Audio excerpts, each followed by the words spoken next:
Takuro Hoki and Yugo Kobayashi have been my favourite pair to watch in men's doubles for a while now, and whenever I see them playing, I always try and watch their matches.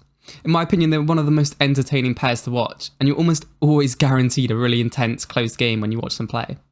The style that Hoki and Kobayashi have is what you want to see in a men's doubles game, a fast-paced, aggressive style. I've always liked Japanese badminton, especially the men's doubles, with pairs in the past such as Kimura and Tsunoda, as well as Watanabe and Endo. And what's striking is that Kobayashi is almost like the new Watanabe in their pairs, both mainly backcourt players, except without Kobayashi having quite that drop shot that Watanabe had. The mentality that they have as well is also spot on, and you'll never see them give up. They always give 100% of the time, and you can see how fired up they get in games. Especially Hoki. And that's what you want to see in badminton, players getting loud between points and showing that pure passion that they have. I remember watching them live at the All England, and the comeback they had versus Ben Lane and Sean Vendy was just incredible.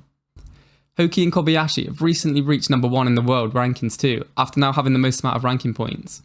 Men's doubles is so competitive though. I mean, the difference between the top 10 is such a small gap, but it shows how much they've put in. This time last year, they were just ranked 16th in the world, and in that time they've also won the World Championships as well as many other BWF titles.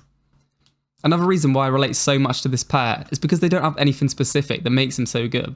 For example, Wang Chi-Lin has such a huge smash, and Kevin Tsukamolia is one of the most skillful players we have seen.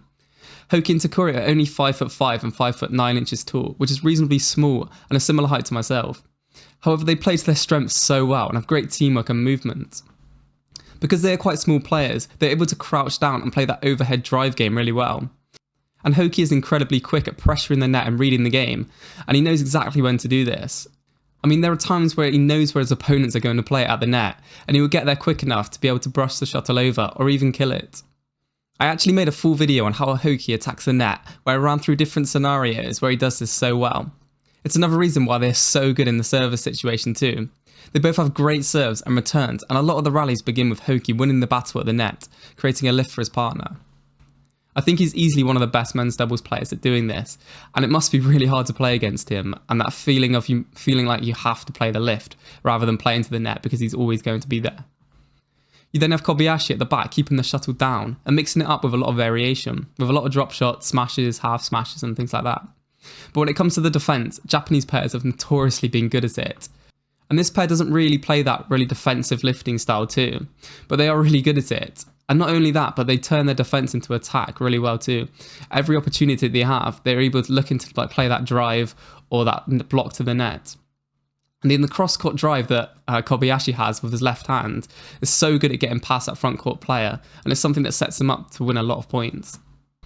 The overall game of Takuro Hoki and Yugo Kobayashi is so complete. If you only had to watch one men's doubles pair to learn from, I think they would be the best to watch.